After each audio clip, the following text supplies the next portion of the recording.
Oi, gente querida, estou muito feliz de estar aqui hoje para trazer a sexta, penúltima mensagem da série As Sete Igrejas do Apocalipse.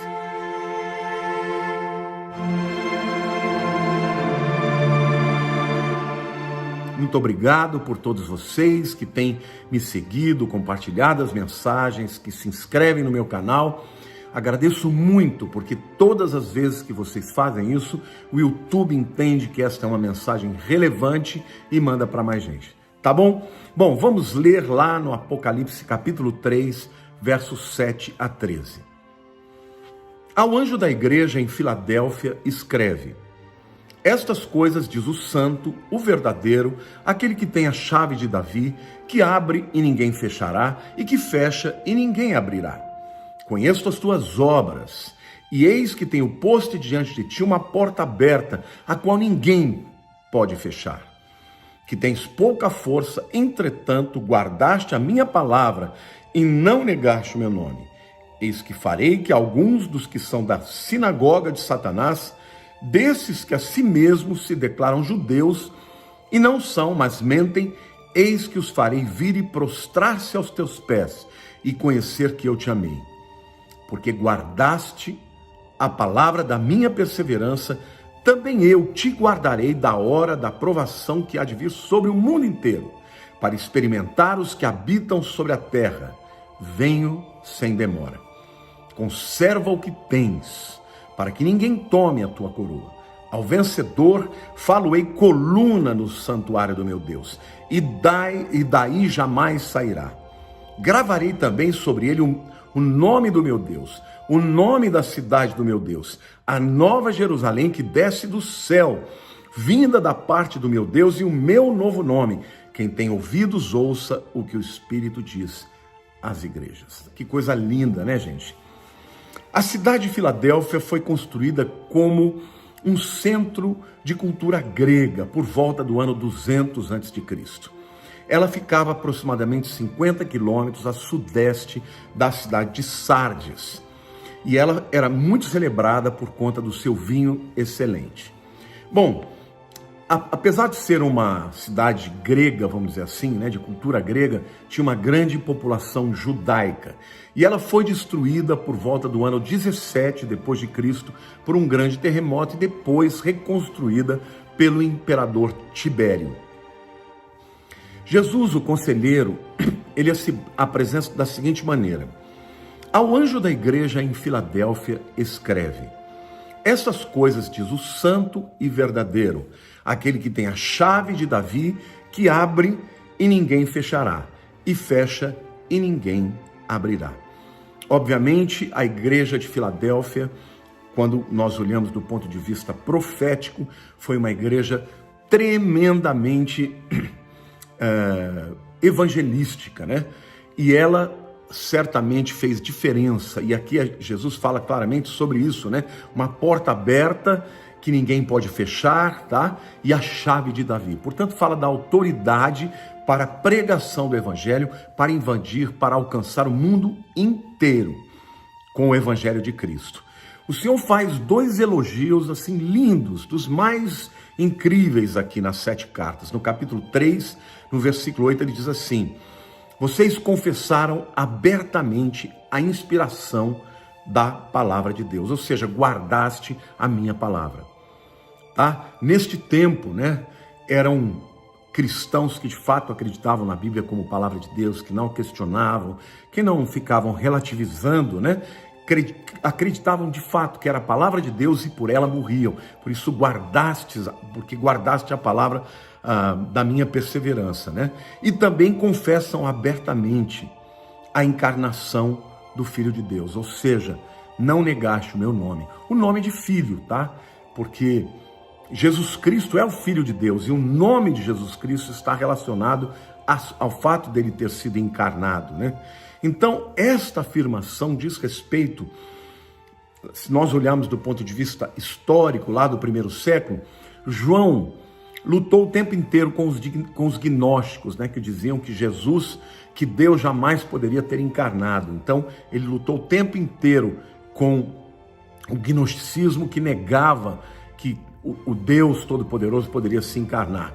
Mas do ponto de vista profético, a igreja de Filadélfia, ela se localiza no tempo histórico quando efetivamente, o povo já começa a questionar a palavra de Deus. Já começaram a surgir teólogos mais liberais, Então, de um lado, tinha uma igreja super atuante, uma igreja missionária, alcançando o mundo, mas, por outro lado, a filosofia já estava introduzindo a semente da dúvida, do questionamento e daí por diante. Então, Jesus fala que a igreja de Filadélfia, ela mereceu tudo isso, todos esses elogios, pelo fato de ter permanecido firme, Isso é muito lindo, né? Os dois elogios que Jesus faz a ela. Mas quando a gente olha um pouco mais para frente, o que Jesus fala desta igreja permite a possibilidade de nós acreditarmos que a igreja de Filadélfia, ela ainda permanece até os nossos dias, como igreja verdadeira, como uma antítese à igreja de Laodiceia, que seria a igreja apóstata. Por quê? Porque quando Jesus vai falar, eu vou falar um pouco mais para frente sobre isso, sobre os privilégios e os benefícios, as bênçãos, as recompensas, ele fala da cidade Nova Jerusalém que desce, que eles serão colunas dessa cidade, que eles estarão lá, presentes quando a cidade de Nova Jerusalém descer. Então parece fazer uma referência ao fato de que será uma igreja que também estará presente no tempo do arrebatamento. Quando chegar lá eu trago uma resposta mais profunda, E condenação, será que houve alguma condenação para a igreja de Filadélfia? Nenhuma condenação. Era uma igreja irrepreensível. Mas Jesus faz um conselho para ela no versículo 11, do capítulo 3. Venho sem demora, conserva o que tens para que ninguém tome a sua coroa. Mais uma vez, a gente vê aqui uma alusão à volta de Jesus. Venho sem demora, Conserva o que tens para que ninguém tome a tua coroa. Qual o desafio para a igreja de Filadélfia? Eis que tenho posto diante de ti uma porta aberta, a qual ninguém pode fechar. É muito importante isso, gente. Quando Deus abre uma porta, temos que entrar. E hoje nós estamos vivendo em tempos de portas abertas, especialmente aqui na internet. Então vamos entrar, vamos pregar, vamos proclamar, vamos declarar que Jesus é Senhor, que Ele é o único caminho. Vamos, enquanto o mundo está discutindo tantas coisas, procurando respostas, vamos encher a internet com a palavra de Deus, pregando que Jesus é o único caminho, é a única verdade e é a vida. Este é o tempo, é uma porta aberta que Deus abriu e nós temos que entrar por ela enquanto ela não se fecha. Amém, gente? Agora, esta porta que ninguém pode fechar, eu imagino que tem a ver com 4 áreas específicas. A primeira, a porta da evangelização. A segunda, a porta para o coração dos homens, Lá em Apocalipse capítulo 3, versículo 20, Jesus se apresenta como aquele que está à porta. Eis que estou à porta e bato. Se alguém abrir a sua porta, eu entrarei e serei com ele, ele será comigo. Então eu creio que aqui é uma alusão também a uma porta aberta para o coração dos homens. É por isso que existem milhões de pessoas se convertendo, milhões de pessoas de todas as culturas, de todas as religiões, de todos os credos, pessoas que estão com ansiedade para conhecer a Deus, e quando a palavra de Deus chega, ela chega poderosa, ela chega quebrando todos os grilhões das trevas e ela está sensibilizando o coração das pessoas. Então, meu querido, pregue a tempo e a fora de tempo, porque esta porta aberta que Deus abriu, que o Senhor Jesus abriu, é a porta para a proclamação do Evangelho. Mas eu creio também que esta porta, em terceiro lugar, é a porta do arrebatamento. A porta do arrebatamento que está lá em Apocalipse capítulo 4, 1, quando João vê uma porta aberta no céu, ouve uma voz como de trombeta que diz: sobe aqui.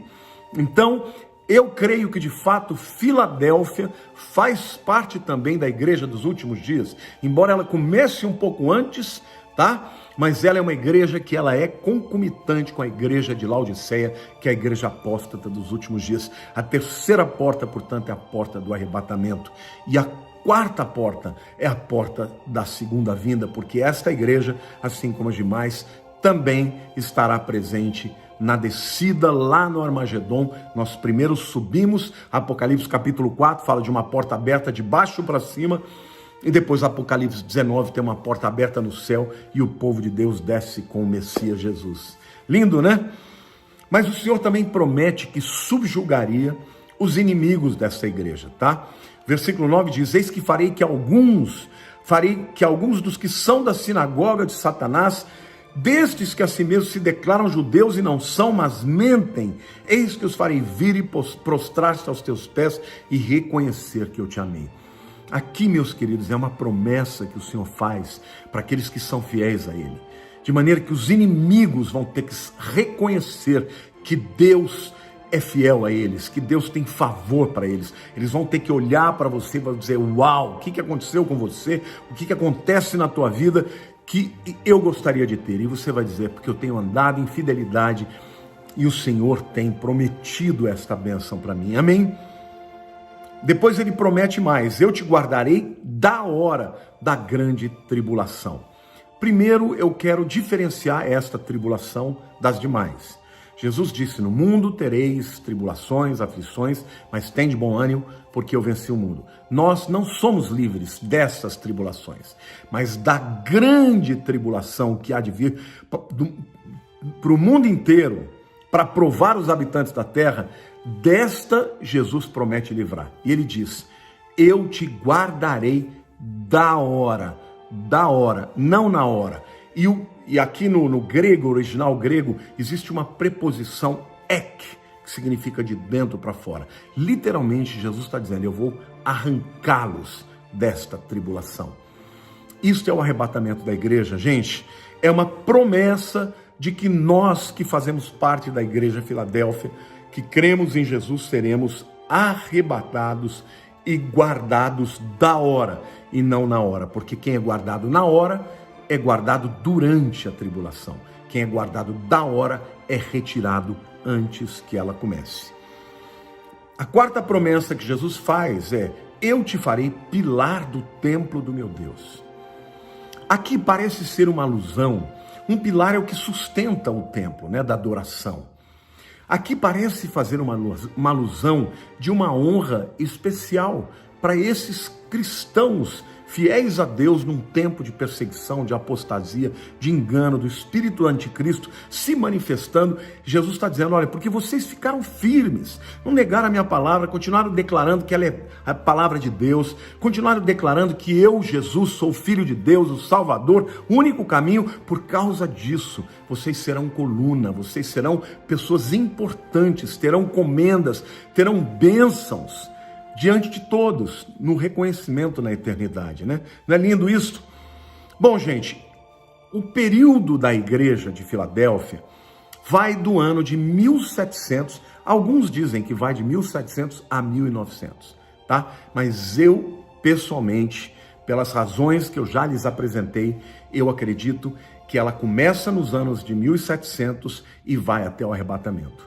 E que a igreja de Filadélfia, portanto, é a igreja verdadeira dos últimos dias, que permanece junto com a igreja de Laodiceia, que começa, essa sim, a partir do ano de 1900 e vai também até o arrebatamento, tá?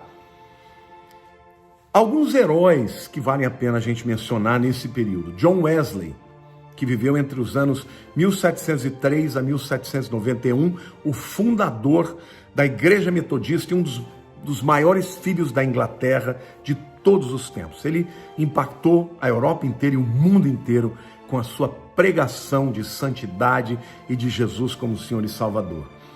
Em segundo lugar, eu quero falar de George Whitefield, tá? Que nasceu em 1714 e morreu em 1770. Considerado talvez o maior pregador público desde o apóstolo Pedro. Era um baita de um pregador. Depois, William Ferry, 1761 a 1834, grande missionário em Burma. Depois, Adoniram Hudson, de 1788 a 1850, um grande missionário na China, tá? Antes da Revolução Comunista, obviamente, evangelizou muitas pessoas. Depois, David Livingstone, entre 1813 a 1873, missionário na África. E depois D.L. Moody, de 1837 a 1899, evangelista famoso no mundo inteiro. Vejam como estes homens representaram bem a igreja de Filadélfia.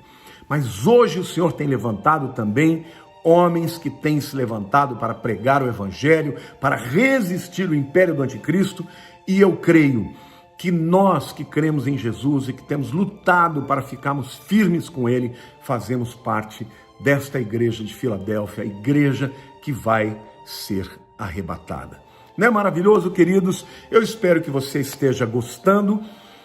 Temos ainda uma última mensagem para a igreja de Laodiceia, e eu quero agradecer mais uma vez, pedir para você que você pudesse compartilhar essas mensagens e lembrar, tá? Estou começando quarta-feira uma série nova, na verdade não é uma série, tá?